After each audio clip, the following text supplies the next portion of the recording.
Hi, my name is Hannah and I'm with the Watershed Stewards Program, and today I'm going to be talking about the external and internal anatomy of a salmon. So we will start out with the external anatomy, and then in the next part I will cut the fish open and we will talk about internal anatomy, and I'll show how to do a dissection. So to start out, we are going to be talking about the slime on a fish. So he has a very slimy coating right now, and it has a couple of different purposes. Firstly is to keep it slippery so that it can escape from predators more easily. So if a bear or a seal or even a human tries to catch it, it'll just be able to slip out of the hands or the paws of whatever is trying to catch it. Secondly, it helps it be more streamlined through the water. It kind of takes away some of the friction so that the fish can move more easily through the water. And then thirdly, it helps combat infection. So you can see this fish has some fungus growing on it, and that's because that happened toward the end of its life, and fungus tries to grow on fish quite a bit, so the slime is what will keep it from growing on it throughout most of its life. And that's similar to humans. We have mucus in our nose and throat that helps fight off infections. So those are the three things that slime does. Next is the scales. So you can see fish is covered in a bunch of tiny bony scales, and that is for protection.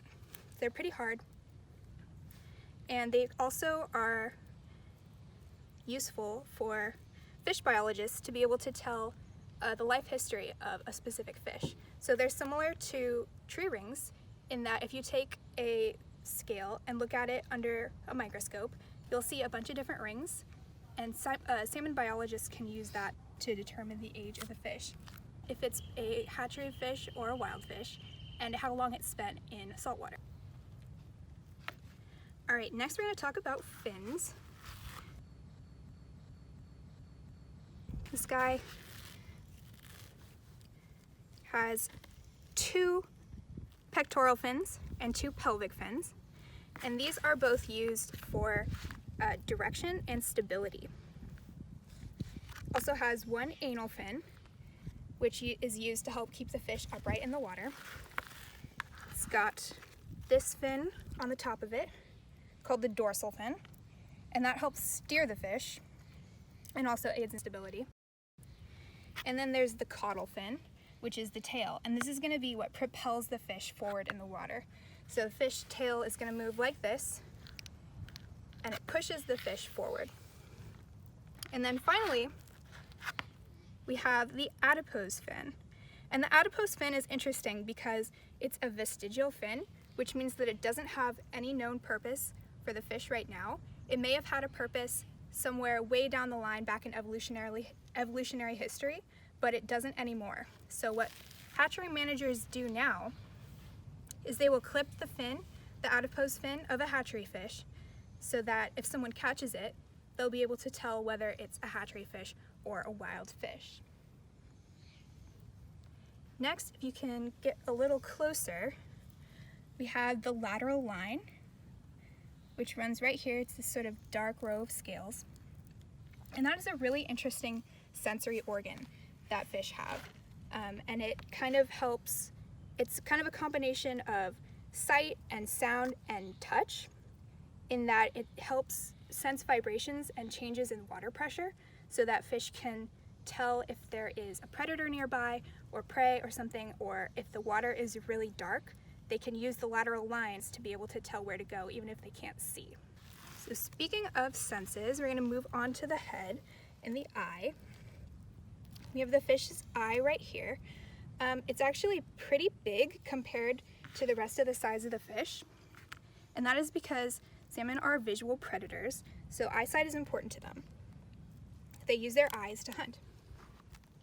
You can also see that salmon have eyes on both sides of their heads. Unlike humans, we have eyes on the front of our heads.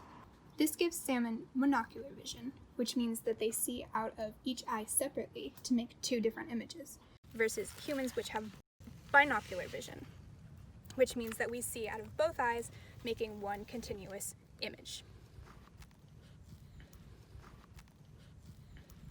Moving down, we can see the nostrils or nares as they're called in fish. And what's unique about salmon compared to humans is that they don't breathe through their nostrils. They do use them to smell though. And the sense of smell is actually really important for salmon because they rely on their sense of smell to find their natal stream when they are returning home to spawn. So that means that when they come back from the ocean, they use their sense of smell to find the familiar smell of the stream that they were born in and be able to head back there, even if it's been years since they've been there. Unlike humans, they don't breathe through their nostrils, they breathe through their gills, which are in here. And I think I will cut, this is called the operculum right here. It's the bony plate that covers the gills. And I think I'm gonna cut out some of the gills so that we can see them a little bit better.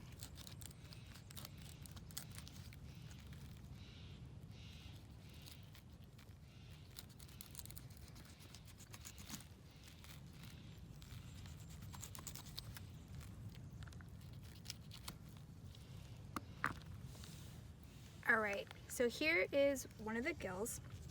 This is called the gill arch. It holds these structures, which are called the gill filaments, and these have a lot of surface area so that when the fish breathes in water, these are able to extract the oxygen from the water so that the fish can breathe. So that's a lot different from humans. We have lungs to extract oxygen from the air. And then these things on this side, they're sharp and they kind of look like teeth. These are called gill rakers, and they help keep food from coming in this way and getting in the gills. And they'll actually, if something like a small macroinvertebrate, a small water bug goes in there, it'll actually